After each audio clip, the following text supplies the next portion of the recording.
avoir parlé de l'importance et du sens général du décalogue, eh bien nous entrons ce matin dans l'étude plus approfondie de ces deux tables de la loi. Alors généralement, on répartit les commandements ainsi. Eh bien, la première table de la loi est composée des 3 premiers commandements à l'égard de Dieu. Et la deuxième table, dont vous parlera Père Bernard, est composée des 7 commandements qui concernent le respect des autres et de sa propre dignité. Donc, dans ce premier petit enseignement, nous nous attacherons donc à la première table de la loi.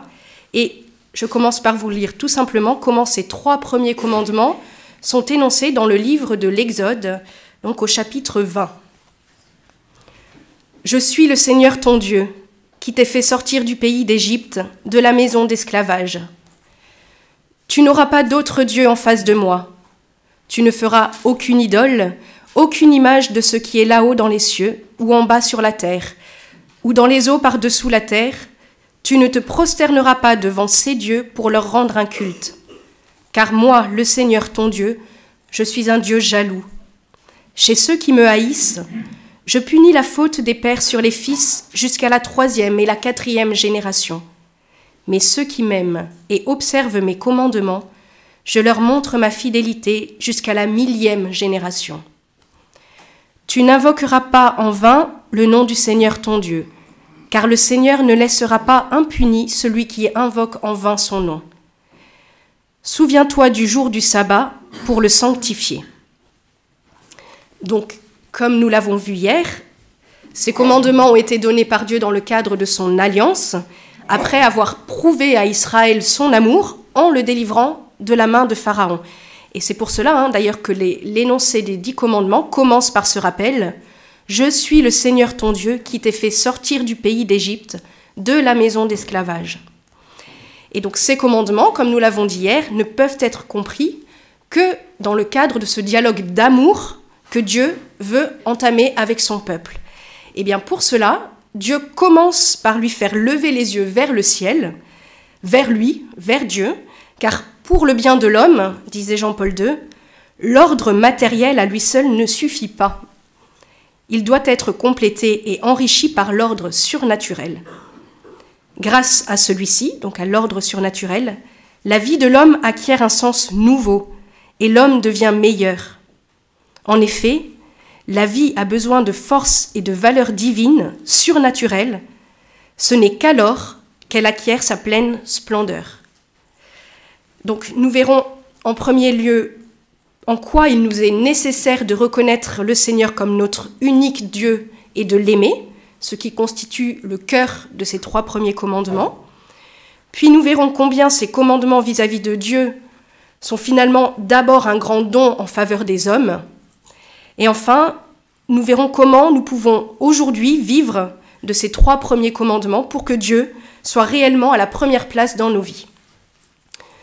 Donc premier point, l'importance de reconnaître le Seigneur comme notre unique Dieu et de l'aimer. À Sainte Catherine de Sienne, notre Seigneur disait « Sais-tu, ma fille, qui tu es et qui je suis ? Si tu as cette double connaissance, tu seras heureuse. Tu es celle qui n'est pas, je suis celui qui suis. Si tu gardes en ton âme cette vérité, jamais l'ennemi ne pourra te tromper. Tu échapperas à tous ses pièges. Jamais tu ne consentiras à poser un acte qui soit contraire à mes commandements, et tu acquerras sans difficulté toute grâce, toute vérité, toute clarté. » Donc vous compreniez bien dès lors l'importance de reconnaître le Seigneur comme notre Dieu, comme celui qui est, Yahvé, c'est ce que cela veut dire, et nous, de nous reconnaître comme ses créatures, parce que ce n'est que comme cela que nous marcherons dans la pleine lumière, dans la vérité. Et en effet, selon les mots du Concile Vatican II, la créature sans son créateur s'évanouit, car sans Dieu, l'homme ne perçoit plus le sens de sa vie. Alors nous savons aussi que la sagesse commence avec la crainte du Seigneur. Cette sentence, on l'entend, elle parcourt tout l'Ancien Testament, parce que, rappelle Jean-Paul II, reconnaître le Seigneur comme Dieu est le noyau fondamental, le cœur de la loi, d'où découle et auxquels sont ordonnés les préceptes particuliers. Donc finalement, pourquoi ces 3 premiers commandements à l'égard de Dieu sont placés en amont des 7 autres commandements? Parce que c'est la référence, c'est le fondement de tous les autres commandements. En effet, si on ne commence pas par reconnaître Dieu comme l'infiniment saint, comme celui à qui seul on doit rendre un culte, comme celui qui est finalement le bien, la référence absolue, qui va ensuite nous permettre de distinguer entre le bien et le mal, et bien si on n'a pas cette référence, et bien alors il n'y a plus aucune morale qui vaille, il n'y a plus aucun commandement qui tienne, car on n'a plus de possibilité, sinon de façon arbitraire, d'établir ce qui est bien et ce qui est mal. Et c'est ainsi que Notre-Dame avertissait Don Gobi. Elle disait que tant que l'on n'accueillera pas le Dieu de la paix, et qu'au contraire, on continuera de le nier obstinément et de le refuser, alors on ne pourra même pas sauvegarder les exigences du respect des droits humains et civils de l'homme. Voyez ? Donc si on n'a pas Dieu comme référence première, eh bien on n'aura même pas les droits de l'homme. Par ailleurs, deuxième risque, si on n'adore plus le vrai Dieu, alors on le remplace inévitablement par des idoles qui asservissent l'homme, à savoir la raison, la chair, l'argent, la discorde, la domination, la violence, le plaisir. Tout ça, c'est toujours selon les mots de la Vierge Marie à Don Gobi. Alors au contraire, parce que les 3 premiers commandements nous conduisent à contempler le vrai visage de Dieu, on l'a vu hier, on a dit que c'était comme un autoportrait de Dieu, eh bien le décalogue est un chemin de vie. C'est ce que nous dit le catéchisme de l'Église catholique, selon les paroles du Deutéronome, qui dit « Si tu aimes ton Dieu, si tu marches dans ses voies, si tu gardes ses commandements, ses lois et ses coutumes, tu vivras et tu te multiplieras. » Et comme nous le répétera Jésus, en effet, bien, c'est lui qui est le chemin, la vérité et la vie. Et donc c'est en le connaissant lui, en le suivant, que nous aurons la vraie vie.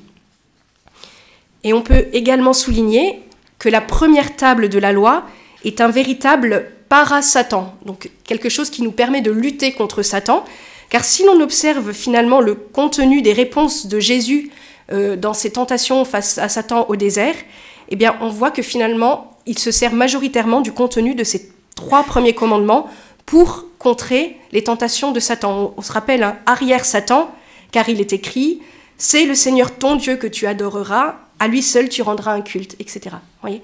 Donc ça nous permet de repousser Satan. Et c'est ce que disait notre Seigneur à Sainte Catherine de Sienne dans la première référence. Donc, en choisissant d'adorer et d'aimer le Seigneur par le respect des 3 premiers commandements, eh bien nous vivrons libérés du péché et de Satan, et le respect de la première table est par conséquent un vrai chemin de liberté. C'est Benoît XVI qui nous disait « L'énonciation des 10 commandements est introduite par une référence significative à la libération du peuple d'Israël. Le texte dit « Je suis Yahvé, ton Dieu, qui t'ai fait sortir du pays d'Égypte, de la maison de servitude. » Le décalogue se veut donc une confirmation de la liberté conquise. En effet, les commandements, si on les regarde en profondeur, sont le moyen que le Seigneur nous donne pour défendre notre liberté, aussi bien des conditionnements internes des passions que des abus externes de personnes mal intentionnées. Donc, pour une vie humaine authentique, il nous faudra donc observer la première table de la loi et finalement adopter la devise de Sainte Jeanne d'Arc, « Messire Dieu, premier servi ». Alors si ce service de Dieu est un devoir pour les hommes, c'est également et avant tout un grand don pour nous, et c'est ce que nous allons voir dans cette deuxième partie. Donc les 3 premiers commandements, un don en faveur des hommes. Je vous ai lu l'énoncé de ces premiers commandements dans le livre de l'Exode, et nous avons entendu que notre Dieu était un Dieu jaloux. Alors serait-ce donc par jalousie mesquine que notre Seigneur exige de notre part un culte rendu à lui seul?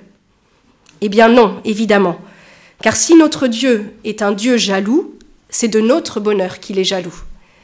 Et c'est ainsi que saint Irénée affirme que c'est pour l'avantage du peuple hébreu que Dieu leur a donné le décalogue, afin que, disait-il, ayant mordu à l'hameçon sauveur du décalogue et y restant accrochés, ils ne puissent plus retourner à l'idolâtrie et se détacher de Dieu, mais apprennent à l'aimer de tout leur cœur.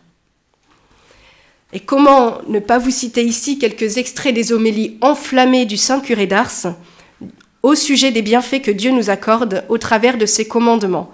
Donc c'est avec lui que nous allons conclure cette deuxième partie. Je vous cite donc des extraits d'homélie du curé d'Ars. « Ah, mes frères, pouvoir adorer Dieu, l'aimer, le prier, ô mon Dieu, quel bonheur! Qui pourra jamais le comprendre?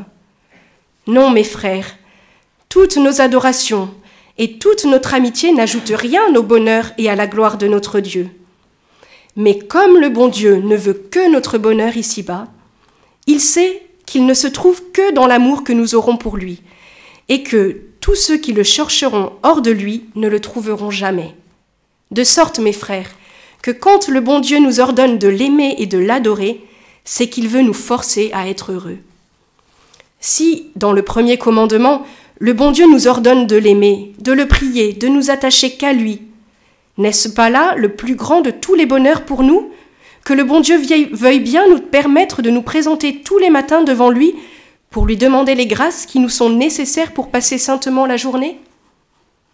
Si nous passons au deuxième commandement, qui nous défend toutes sortes de jurements, de blasphèmes, d'imprécations et de malédictions, dites-moi, chers frères, qui sont ceux qui sont le plus heureux? Ou de ceux qui se livrent à tous ces excès de colère, d'emportement et de malédiction, ou de ceux qui, dans tout ce qu'ils font ou disent, montrent cette égalité d'humeur, cette bonté, et qui s'étudient continuellement à faire la volonté des autres? Nous voyons donc que ce commandement ne contribue qu'à nous rendre heureux nous-mêmes et ceux qui sont avec nous. Et si nous venons au troisième commandement, qui nous ordonne de passer saintement le jour du dimanche, en cessant toutes sortes de travail manuel, pour ne nous occuper que de ce qui regarde le service de Dieu et le salut de notre âme. Dites-moi, chers frères et sœurs, n'est-ce pas pour notre bien, puisque nous cessons de travailler pour ce monde qui n'est rien? Ce même commandement nous ordonne encore d'employer ce saint jour à pleurer nos péchés de la semaine, de nous en purifier par la vertu des sacrements. N'est-ce pas, chers frères et sœurs, nous forcer, pour ainsi dire, à ne chercher que notre bien, notre bonheur et notre félicité éternelle? Je termine là avec le curé d'Ars, mais l'homélie était encore 3 fois plus longue. Voilà, donc oui, comme le disait encore Benoît XVI, le décalogue est le témoignage d'un amour préférentiel. Alors, comment rendrons-nous au Seigneur tout le bien qu'il nous a fait? Eh bien justement, en observant ses commandements.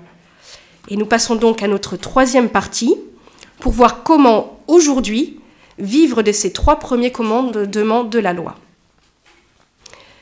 Alors d'abord, quelques réflexions préliminaires.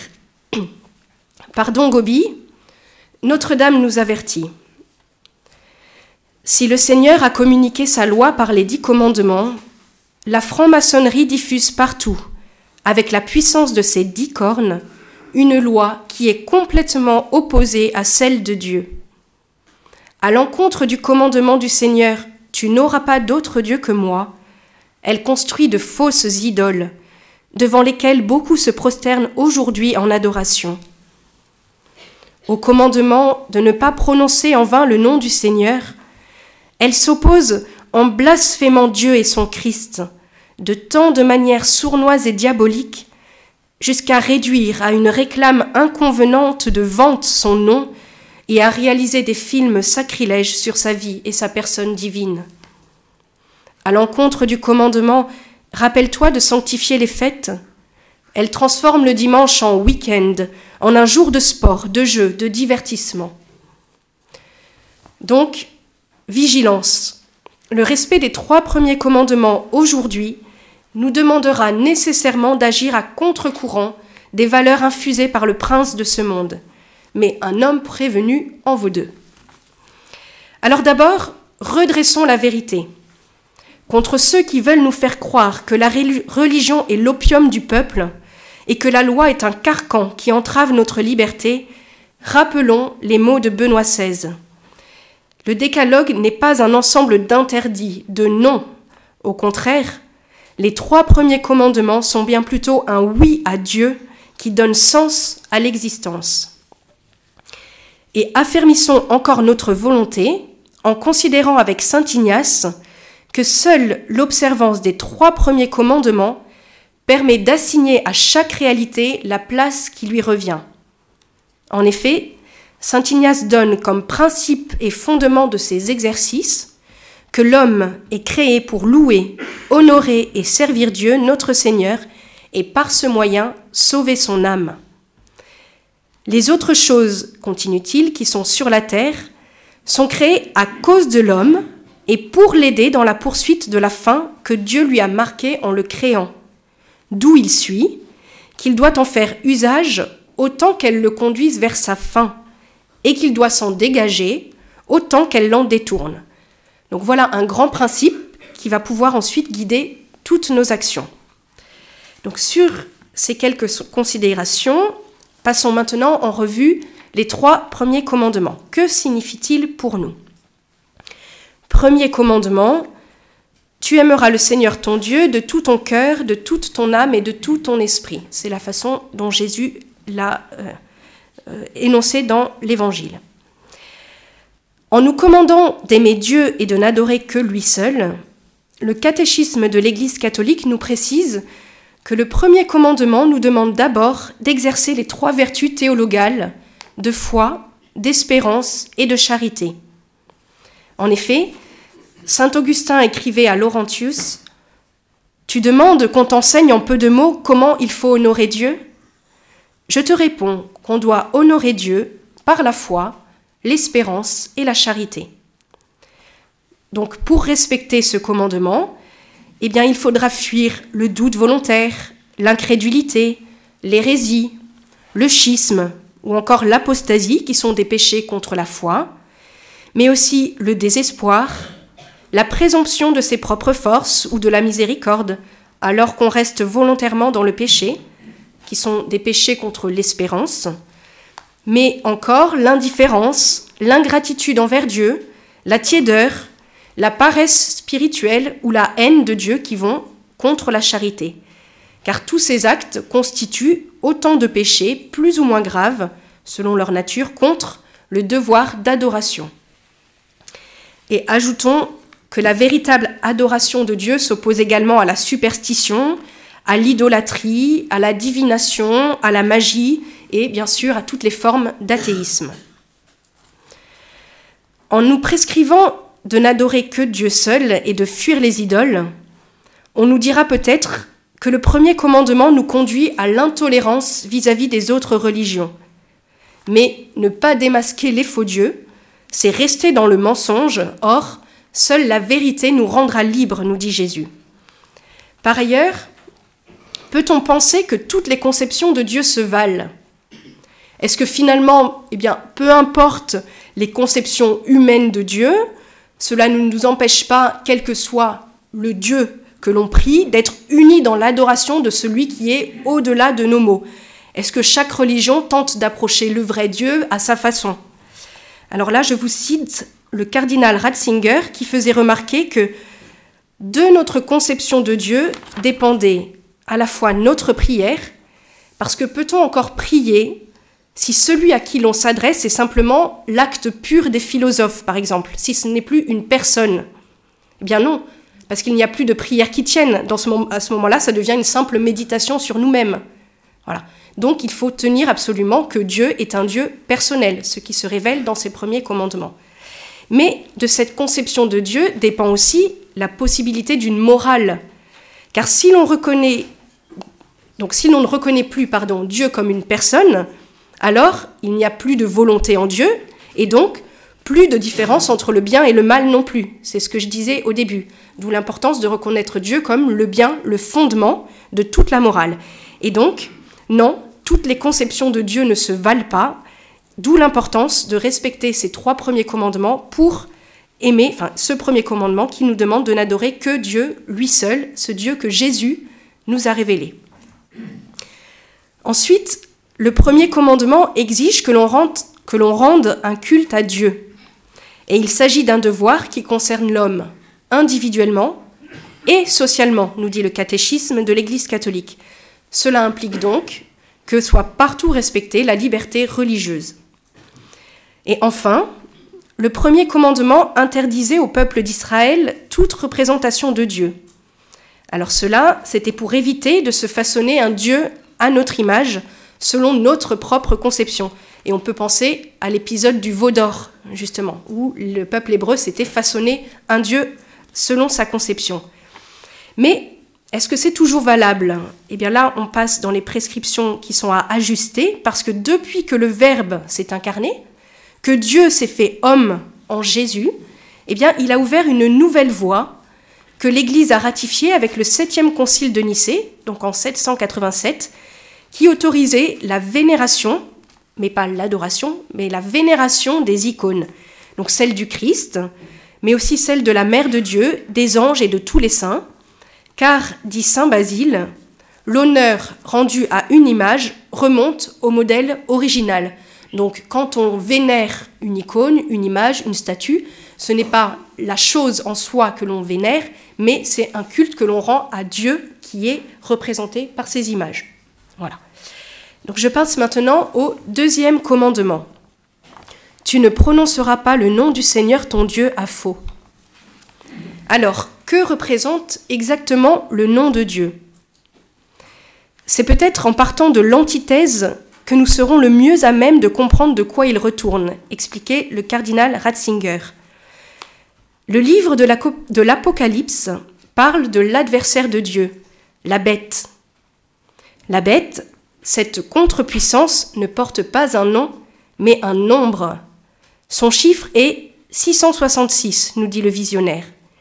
La bête est numéro et elle transforme en numéro. Ce que cela signifie, nous le savons, nous qui avons fait l'expérience du monde des camps de concentration.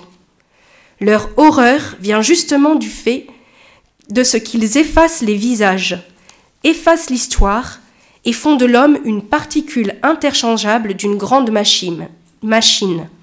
L'homme est identifié à sa fonction et rien de plus. La bête est numéro et transforme en numéro. Dieu, lui, a un nom et il appelle par un nom. Il est personne et il cherche la personne. Il a un visage et cherche notre visage. Il a un cœur et il cherche notre cœur. Donc on le voit, le nom de Dieu, eh bien c'est la possibilité d'entrer en relation avec lui. C'est la possibilité de l'appeler. Et le nom de Dieu, donc Yahvé dans l'Ancien Testament, mais aussi Jésus, c'est-à-dire Yahvé sauve pour nous maintenant, est plus qu'un mot. C'est déjà une certaine présence de Dieu lui-même. Ce 2e commandement nous prescrit donc de respecter le nom du Seigneur, car la déférence à l'égard de son nom exprime celle qui est due au mystère de Dieu lui-même et à toute la réalité sacrée qu'il évoque, nous dit le catéchisme de l'Église catholique. Et pour nous, Mère Marie-Augusta nous rappelait en effet, attention à ne pas oublier de considérer la grandeur de Dieu. Donc en ce sens, la crainte du Seigneur, qui est un don de l'Esprit Saint, est toujours d'actualité pour nous, les chrétiens. Et c'est ce que saint John Henry Newman soulignait lorsqu'il disait « Les sentiments de crainte et de sacré sont-ils des sentiments chrétiens ou non ? Personne ne peut raisonnablement en douter. Ce sont les sentiments que nous aurions, et à un degré intense, si nous avions la vision du Dieu souverain. Ce sont les sentiments que nous aurions si nous réalisions sa présence. Dans la mesure où nous croyons qu'il est présent, nous devons les avoir. Ne pas les avoir, c'est ne point réaliser, ne point croire qu'il est présent. Donc, la crainte du Seigneur est nécessaire. Et ce 2e commandement interdit donc l'abus du nom de Dieu, que représente aussi bien le blasphème que les jurons qui contiennent le nom divin ou l'usage magique du nom de Dieu, mais également les faux serments, puisqu'on fait un serment devant Dieu ou le parjure. Par contre, rien ne nous interdit, et même au contraire, d'invoquer souvent le nom de Dieu, celui de Jésus, mais aussi celui de la Vierge Marie, de Saint Joseph et de tous les saints, pour les bénir et leur demander leur aide. C'est là où on voit que les commandements ne sont pas simplement une limite à ne pas dépasser, mais plutôt un appel à aller plus loin, à bénir Dieu, à le louer. Voilà, je passe maintenant au 3e commandement. Souviens-toi du jour du sabbat pour le sanctifier. Avec Jésus, le jour du sabbat a trouvé son accomplissement dans le dimanche, le jour du Seigneur. Comme l'indique le catéchisme de l'Église catholique, en tant que premier jour, le jour de la résurrection du Christ rappelle la première création. En tant que 8e jour, qui suit le sabbat, il signifie la nouvelle création, inaugurée avec la résurrection du Christ. Ce jour est devenu pour les chrétiens le premier de tous les jours et la première de toutes les fêtes. Et selon les mots de Saint Jean-Paul II dans sa lettre sur la sanctification du dimanche, ce jour du dimanche est Dies Domini, donc jour du Seigneur, en tant qu'il est la célébration de l'œuvre du Créateur et de toute la création. Il est Dies Christi, c'est-à-dire jour du Christ, en tant que le jour du Seigneur ressuscité et aussi du don de l'Esprit Saint. Il est Dies Ecclésiae, jour de l'Église, avec l'assemblée eucharistique, la messe qui est le cœur du dimanche. Il est aussi Dies Hominis, donc jour des hommes, comme jour de joie, jour de repos, de solidarité, de la famille. Et il est enfin Dies Dierum, le jour des jours, comme jour qui nous prépare au grand jour de l'éternité, qui nous tend déjà vers le ciel. Alors je ne m'étendrai pas sur la façon de sanctifier le dimanche, puisque nous avons déjà abordé cette question dans notre session de cet été. Vous pouvez retrouver les actes de la session sur notre site. Et puis je pense que beaucoup d'entre vous ont également participé au week-end foyer. Donc le premier thème était sur ces 3 premiers commandements, où Père Bernard et nos frères et sœurs vous ont donné des indications pour sanctifier ce jour du Seigneur. J'insiste simplement sur le fait que ne plus consacrer son dimanche au Seigneur, en particulier en bafouant le précepte de la messe dominicale, eh bien c'est courir le risque de vivre toute notre vie sans Dieu. Alors pour conclure, puisse ce petit aperçu de la première table de la loi nous en montrer toute l'actualité et l'importance pour notre foi aujourd'hui,